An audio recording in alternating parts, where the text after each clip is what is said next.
ada 228.048 KPM sudah tidak menerima bansos pada triwulan 2. Jadi di triwulan 2 ini sudah tidak menerima bansos lagi. Sementara yang dari sejumlah 600.000 KPM lebih, saya ulang, dari sejumlah 600.000 lebih KPM yang terindikasi terlibat judi online itu, ada 228.048 KPM sudah tidak menerima bansos pada triwulan 2. Jadi di triwulan 2 ini sudah tidak menerima bansos lagi.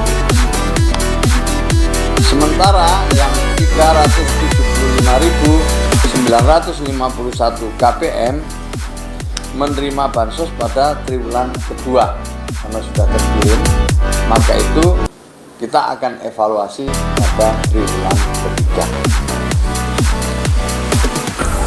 Ini kira-kira informasinya. Lalu juga yang perlu dicatat, dari 375.951 KPM yang masih mendapatkan bansos di triwulan 2, diketahui sebaran nominal transaksinya sebagai berikut. Yang di bawah 100.000 ada 159.226 KPM. Yang 100.000 sampai dengan 500.000 ada 137.899 KPM. Yang 500.000 sampai dengan 1 juta ada 34.466 KPM. Yang 1 juta sampai dengan 5 juta ada 32.421. Dan yang 5 juta sampai 10 juta ada 5.752. Sementara yang 10 juta sampai 50 juta ada 5.337. 50 juta ke atas sampai 100 juta ada 359. Jadi semua totalnya 375.000 KPM atau 35.951 KPM. Laki-lakinya ada 167.000 lebih, perempuannya ada 208.000 lebih. Sementara transaksi tertingginya adalah 3 miliar lebih. Transaksi terendahnya Rp1.000. Rata-rata deposit kalau dirata-ratakan adalah 2 juta lebih. Inilah sedikit tambahan informasi. Kita masih terus menganalisis, kita terus mengidentifikasi, dan akan kami laporkan perkembangannya pada saatnya nanti kalau kita sudah mendapatkan kesimpulan atau mendapatkan hasil dari pendalaman pada waktu berikutnya. Semakin kecil ya transaksi tertinggi,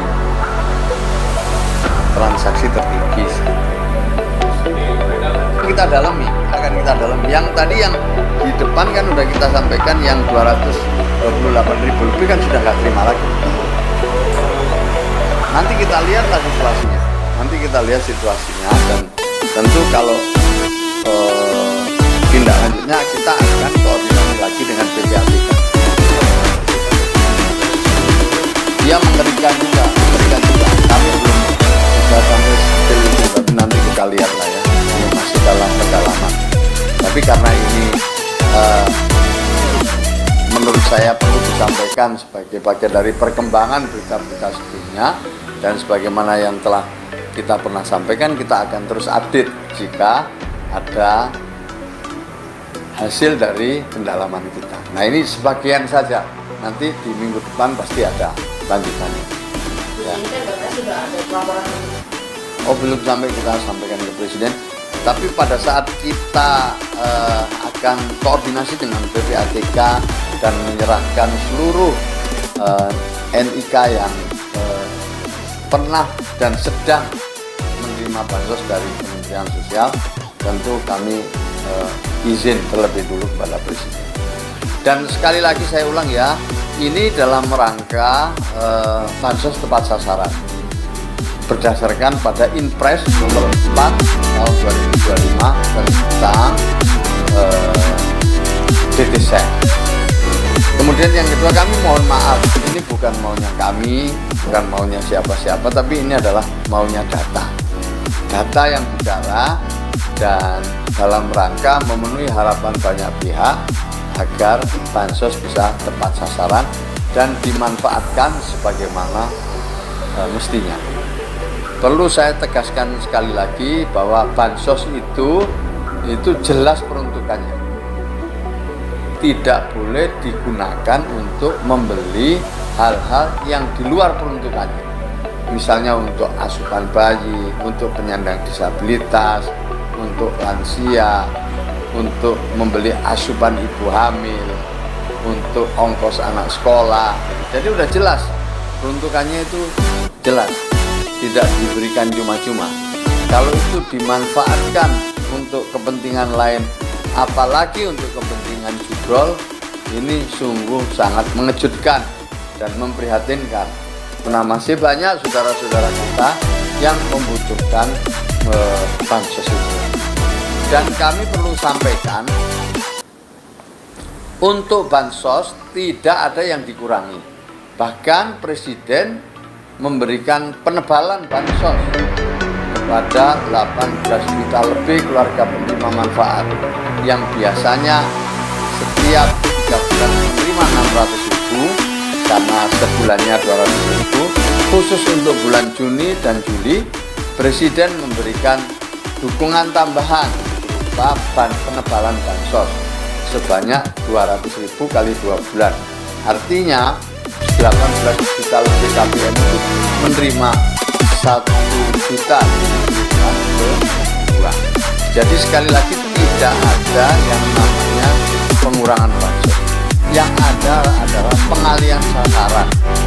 Dan pengalihan sasaran itu tidak keseluruhan.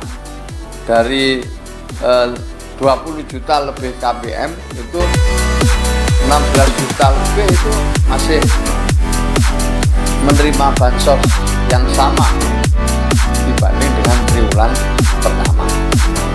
Jadi ini perlu saya sampaikan ya, bahwa tidak ada pengurangan alokasi bansos, yang ada malah justru penambahan. Yang ada ini adalah pengalihan sasaran berdasarkan DTSEN, data terbaru kita. Lalu ada temuan-temuan dari PPAD.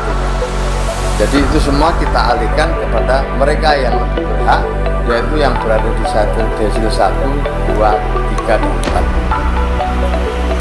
Lalu kami juga menerima itu kan komplain, ya, ada protes dari sejumlah pihak di medsosnya Kementerian Sosial. Jika memang ada data yang melengkapi, itu jauh lebih baik. Jadi kalau ada Bapak Ibu sekalian yang memang katakanlah merasa keberatan melihat hal-hal yang tidak sesuai kenyataan, silakan disampaikan dengan melampirkan data-datanya.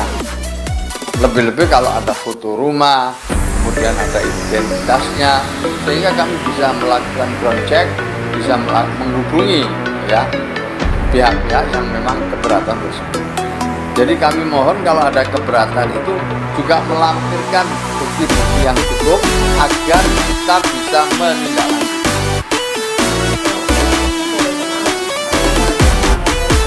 Ya kita kan ada di medsos kita itu banyak, tempat saya tidak keluar-keluar, kenapa, ada apa, nah, itu kan ditindaklanjuti. Namanya ini, alamatnya ini, fotonya ini, kan tinggal nambahin data aja, atau lewat cek bansos, atau lewat call center kami, atau lewat SIG saluran-salurannya.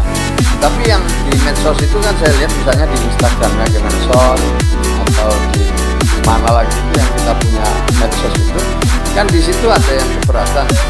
Sayangnya tidak disertai dengan lampiran-lampiran yang semestinya agar kita bisa menindaklanjuti. Jadi kami mohon maaf kepada Bapak Ibu dan saudara-saudara sekalian yang katakanlah tidak menerima bansos lagi dan keberatan, silakan untuk menyampaikan dengan identitas yang lengkap supaya kita bisa ya tinggal dimasukin aja. Pokoknya semua informasi akan kita terima dan setelah itu akan kita verifikasi dan kita validasi. Siapa yang verifikasi dan validasi itu tentu terakhir adalah BPS. Kami akan membantu pemutakhiran lewat sumber daya yang kami miliki.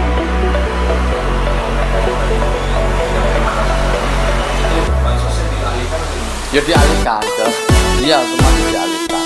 Otomatis kita alihkan kepada yang dosil 1, 2, 3 dan 4. Ya sama, alokasinya kan sama, alokasinya tidak berkurang.